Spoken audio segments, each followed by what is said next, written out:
Good evening, comrades and friends. We've had a number of excellent presentations here on Greece.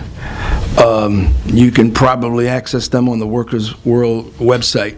I'm not going to review them. What I want to do is comment on Greece and a few other developments that I believe are related and, briefly show how. So that, we'll hear Bill and have maximum time for discussion. I confess that I did spend last Sunday, the day of the referendum, glued to the TV, switching between CNN and the BBC and any other Russian TV and any other place that I thought I could get some news. And based on the propaganda that we were getting here in the U.S., I'm going to go out on a limb and say that I think a lot of us expected that the yes vote would win, because the bourgeoisie of Europe, was pulling out all stops to force people with a gun to their head, an economic gun, vote for us or starve, Comrade John Catt reminded some of us just last night, we were talking about Syriza and its contradictions. That's the Greek party of the left, the party that's in power. Siapis, I believe that's how you pronounce the Cyprus, thank you, his name. Historically, they're social democrats, left social democrats, in the context of European politics. But if you look at the way that the bourgeois Greek media, the French media, the British media, and especially the German media portrays them, you would think that they were flaming radical revolutionaries, Che Guevara, more dangerous than Evo Morales and Hugo Chavez, and clearly from their perspective, they saw this referendum, and in fact any process, as not only continuing this criminal austerity that has pushed Greece into a depression even greater than the one of the 30s in this country, but also regime change too, And so when it became clear that the vote was no to the austerity, and it wasn't by a small margin, it was a landslide. It was 3-2. No, this shook the world. What bravery, what defiance. The banks have been closed for the better part of a week. People not able to get their pensions. People not knowing what may happen if they happen to have some savings, whether they'll ever see it again. Homelessness, hunger, everything, through the roof. Talk about desperation, and still they voted no. And I must confess that I hope that it would be, and I thought it would be, a turning point, at least in Europe, because workers and students all over Europe, all over the world really, but especially in Europe, maybe more so in Southern Europe, but all over Europe, but in Portugal and Spain, in Ireland and Italy, whose countries are very close to depression. Spain is in a depression. There are progressive and radical forces. I'm sure most of you have heard of Podemos in Spain, and there are other forces that other comrades are more familiar with in other countries, that this would sort of buoy them. They'd say, wow, the Greek workers and students have stood up virtually alone against the financial oligarchy, not just of Europe, but of the world, including Wall Street. Isn't this such a tremendous, brave thing? It's like punching a fist of solidarity and strength right through some banker's nose. I don't know whether it's a turning point. What seemed to be clear after the dust settled is that the bankers were not backing down. They were still demanding more and more blood, cut more pensions, throw more people out of jobs, close more universities, privatize more things, raise prices on more things, impose more tax on people, etc., etc., etc. More of austerity, terrible austerity. And it was a question as to whether the banks would open and whether the Greek economy, which is already in horribly bad shape, would collapse. The banks are still closed. I'm not even sure you can get the 50 euros out of it anymore, you know.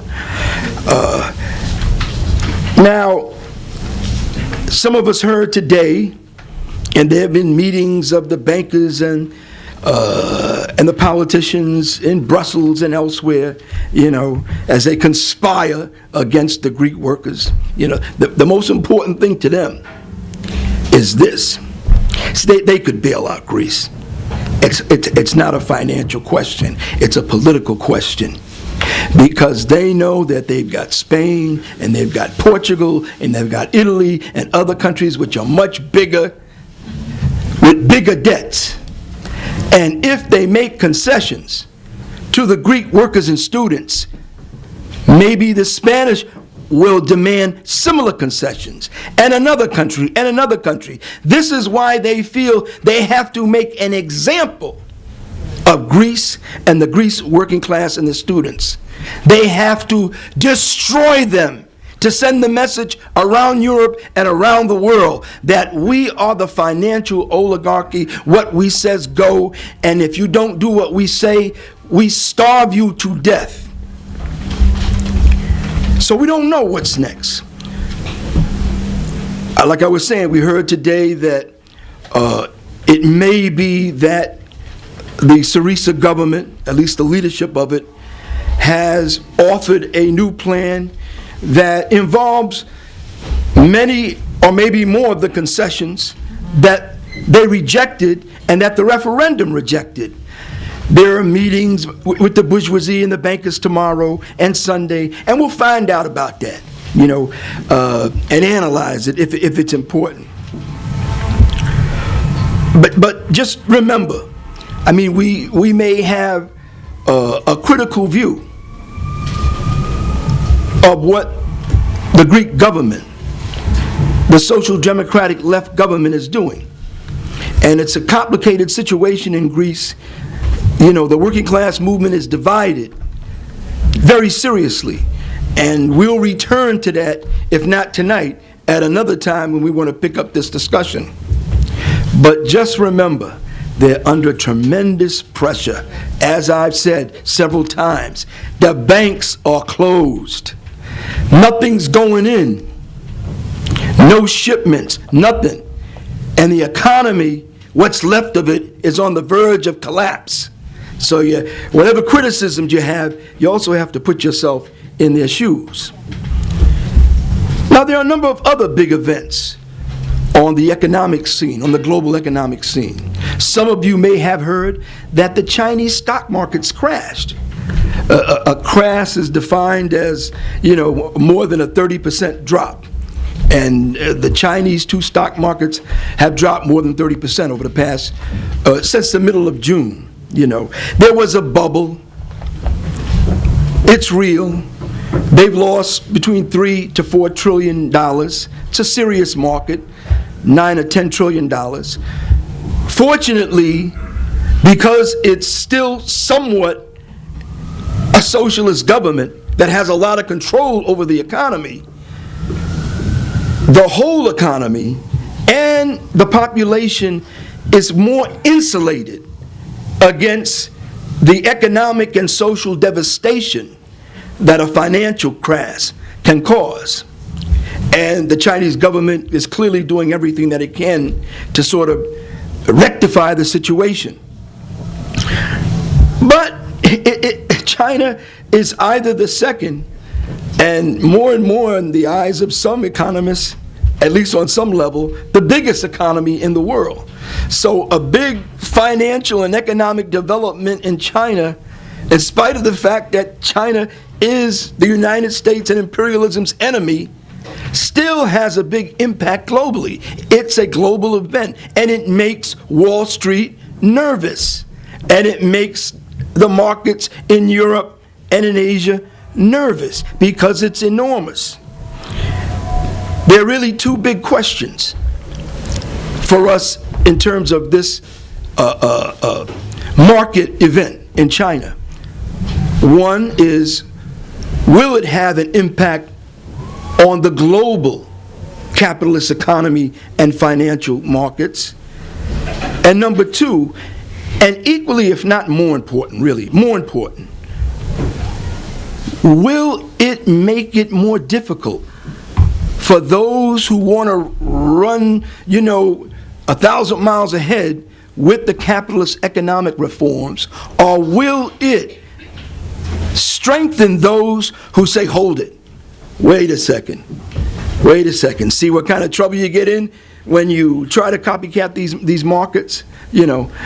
Just by example, it's a different market. It's similar, but it's different because it's in China, where a communist party, with all of its problems and contradictions, is still in power. In this country, in addition to the millionaires and the billionaires, 52% of the population has some investment, mostly not out of their own, but because of pensions and stuff like that. They're directly affected by the stock and bonds market in China. Although a lot of people were hurt, especially people who brought stocks recently, it's only 15%. So it's a big difference. It's not the same thing. And then there's Puerto Rico, a colony, a U.S. colony, who many of us have been fighting for its independence, alongside our Puerto Rican sisters and brothers, for way more than half a century now. They have a debt crisis. There are probably about 12 or 13 countries, I'm not going to go down them, that are either in or moving toward huge debt crisis. Puerto Rico is the latest. It's a big debt crisis. It's $73 billion for a relatively small country. And if you want to get an idea, you compare that to Detroit. It's almost 4 times the size of Detroit's debt. And it's debt directly to Wall Street, to bondholders, and Citibank is actually got more power than the Puerto Rican government, the Puerto Rican legislature, or anybody in Puerto Rico, because the creditors have brought Citibank in to run the show. As a matter of fact, they're having a meeting on Monday. If it wasn't so soon, I'd be for a big demonstration. Maybe we'll get them the next time. Citibank, by the way, was brought in by the creditors in Detroit, so they have experience, about this. And it's the same austerity on the back of this debt crisis. Schools closing, pensions being cut or completely eliminated, more layoffs, more privatization, more people living in the street, more stores closed, boarded up. This is what our Puerto Rican sisters and brothers are dealing with. I could go on to other events, but these 3 developments exemplify something that I want to bring your attention to. They are events that have their own origins, and they should be analyzed separately for the sake of clarity. But they're also related to each other. They are related to the deepening global crisis of capitalism, finance capitalism, and capitalism in general, which is in a serious overproduction crisis that has been masked in many ways. The ruling class, particularly the central bankers, have done a great deal, not just the central bank and the Federal Reserve here in the U.S., but the central banks of other parts of the world, Europe, Asia, whatever. They've done a great deal to mask, to conceal this deepening crisis by pumping trillions of dollars into the financial markets to prop them up, to bail them out again and again by keeping interest rates low and other things. But this can't work eternally. And as medicine that conceals the real problem, its effectiveness is coming to an end. And these three events that I talked about are part of a sign that the global capitalist economy is heading toward another new and deeper phase of crisis. Whether it's another market crash, which it very well may be, or whether it's some other event. This is the direction that it's moving in. We don't know when, and we don't know the details. But as communists, as revolutionaries, as partisans of the workers and the oppressed around the world, as internationalists, we've got to bear this in mind and prepare for it, because it has implications for the entire global working class movement, for the Black Lives Movement, for the labor movement, and for the political struggle against capitalism and imperialism.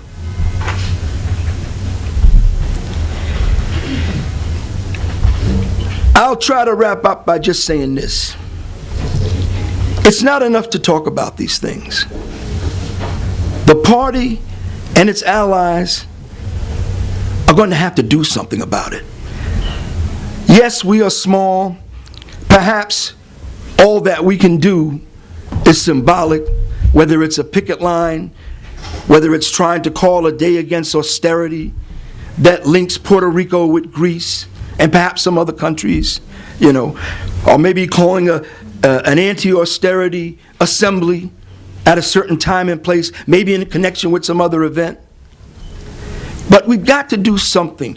We cannot allow our relative smallness or other weaknesses in the political movement or in the labor movement to make us say, well, we wish we could, but we can't. That's not acceptable. The first thing we have to do is be honest to each other. Where's the rest of the global working class? Why is it that the Greek workers seem as though they're alone? Now, they're not really alone. There have been, in some instances, fairly big demonstrations in Spain, in Italy, in France, even in Germany, in solidarity with the Greek workers and students. The bourgeois media is so hostile to them that unless you really research them, you don't find out them. But there have been ones, including ones that have been thousands, certainly hundreds. I don't know about the U.S. I think our comrades in Baltimore had one. It was symbolic, but it was terrific. Maybe some other groups had one. See? But as good as that is, it's not enough. Where's the working class? It is a shame and a sin against our class that we're not in a position to come to the rescue of the Greek workers. Because if we can't do that, what are we doing? We're asking the Greek working class alone to stand up against the financial oligarchy of the world. That's not fair. That's not right. And it's not just about Greece. If they do it in Greece, tomorrow they'll do it someplace else. People have got to know this. I'm not saying that we should be frustrated and angry with each other. I'm just saying that we have to be honest, we have to see a problem, and we have to do something about it. Internationalism, which means workers everywhere, in spite of language, culture, geographical distance and differences, culture, etc., standing together and supporting each other was always essential. And now it's even more essential in this totally globalized capitalist economy. And it's something we've got to find more and more ways of making that clear, of making that lesson resonate.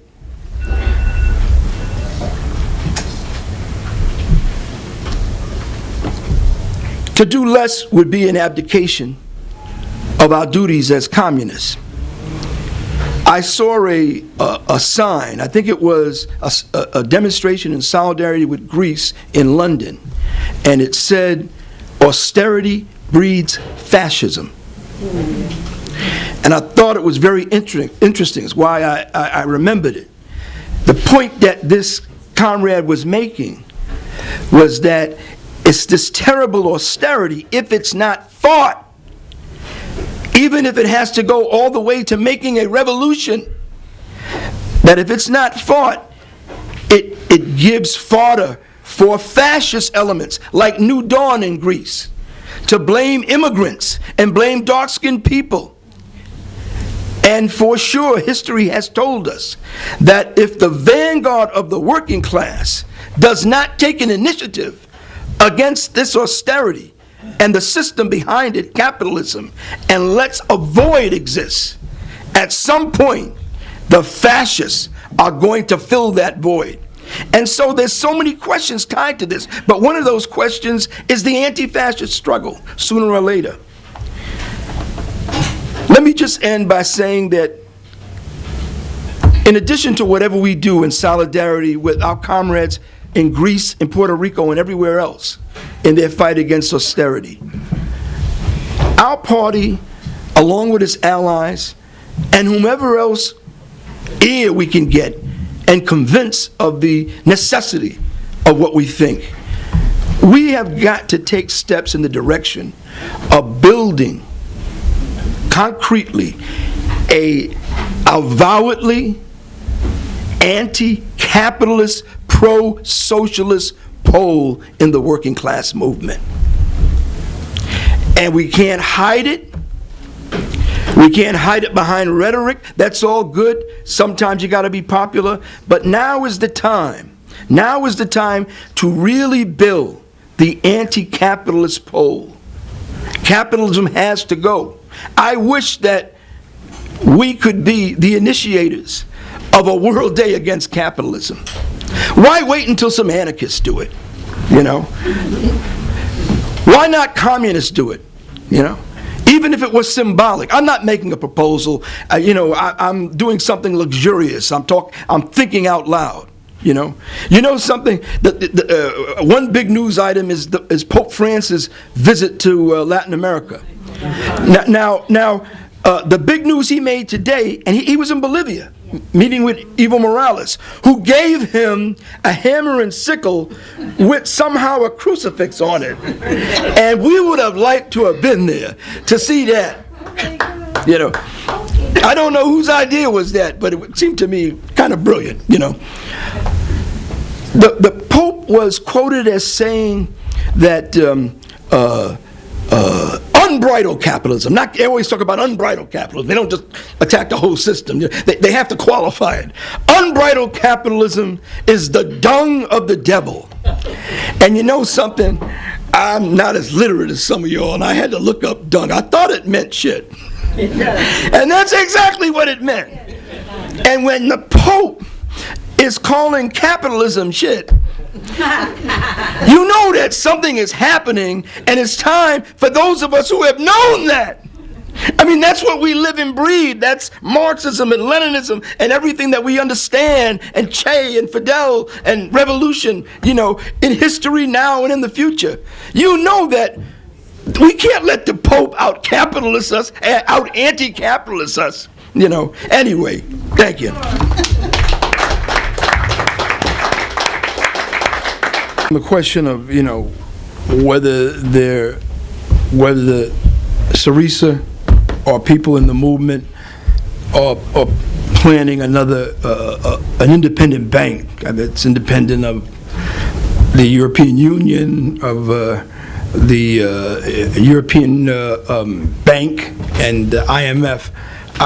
We wouldn't know that, though, you know, in the struggle there are those who, from what they say, don't want to leave the Eurozone or NATO, and they don't want to break with the European bourgeoisie. And then there are those who want out, you know, and are looking at another course, a course that if you follow the logic of it leads to a revolutionary situation, and this is not the end of the crisis. This is just another phase. I mean, it looks like they're going to make some kind of deal, but that might not happen. Stay tuned. Let's see what happens this weekend. We've seen this movie and it blows up, so don't be surprised, But let's say in the event that they make, based on concessions, and another Band-Aid agreement, it'll break out again. So this is just a phase in the struggle. So all of the questions that we have about what can happen, what might happen, they're all still relevant, including moving closer and closer to the road to revolution. The important thing for us, though, and it's a question as to what we can do. Understanding it is one thing, what you do is another thing. It's wrong for the Greek workers and students to appear to be standing alone against the bankers of the world. And, I think, if there was ever time for a general strike, in Europe, not just, for a few hours, just to show solidarity. If you follow this, what Angela Merkel, the head of the German government, said, and other bankers sort of mimicked it after the referendum. They said, well, that's what the Greeks say. But we represent the other countries who are also democracies. I mean, what dung? In the words of the Pope, what dung, And it's obviously, it's not understood and it's not said and acted upon enough. No, this is not country against country. This is class against class. And the only way that you can really realize that is if, the struggle of the Greek workers transcends Greek borders. See, and in a serious way, how about some occupations? How about some whatever, And here in the U.S., it's a different story. The level of our movement's different. But that doesn't mean that we have no obligation, that we have no responsibility. We just have to figure it out. Certainly doing nothing is not the answer, and we should reject that. The migrant issue in Europe, especially Southern Europe, especially Greece, which is lies in the east of the Mediterranean on the European side. I mean, this is where many of the migrants from the Middle East and Africa come. Central Africa, North Africa, and all throughout the Middle East. This is where hundreds, if not thousands of them die in capsized boats. This is, they have all sorts of prisons, really, concentration camps, set way out in some place, whether it's on both sides, really, of the Mediterranean, where migrant workers are living, in camps, not only with very little food and medicine, but are being beaten. This is the situation of migrant workers. And of course, so Greece, in the European context, plays a big role in the reality and migration of migrant workers. And this is what has fanned up the fascists there, the New Dawn movement, which I don't know if there's still a Golden Dawn, but until recent, I mean, they were going into ghettos where they found migrant workers and virtually lynching them. Violent raids, and they don't do too bad in the elections. Greece better be, Syriza better be careful, because on an opportunist basis, it made an alignment with not Golden Dawn, but another right party. That's right. Something Greek, independent Greeks, which is not good on. Then they're not fascists like Dawn, but they're not good on immigration. So these are all the pressures. They're not only on Europe, The migrant worker issue is a global issue. Donald Trump, you know? You want to push the button? It's like, you know, it's like we got the Confederate flag on the defensive. We got this sign of white supremacy. We're beating it down. So, you know, he raises another thing. White supremacy is not dead yet. We're going to raise, you know, let's go get the Mexican workers now, you know. In an economic crisis, this is where the right, the neo-fascists and the fascists, it's where they go. And it's a huge question in Europe and around the world. And that's why what the working class does is so decisive. Because what we don't want to do, what we can't allow, is for the crisis to play into the hands of the right, particularly neo-Nazis and fascists, here or anywhere.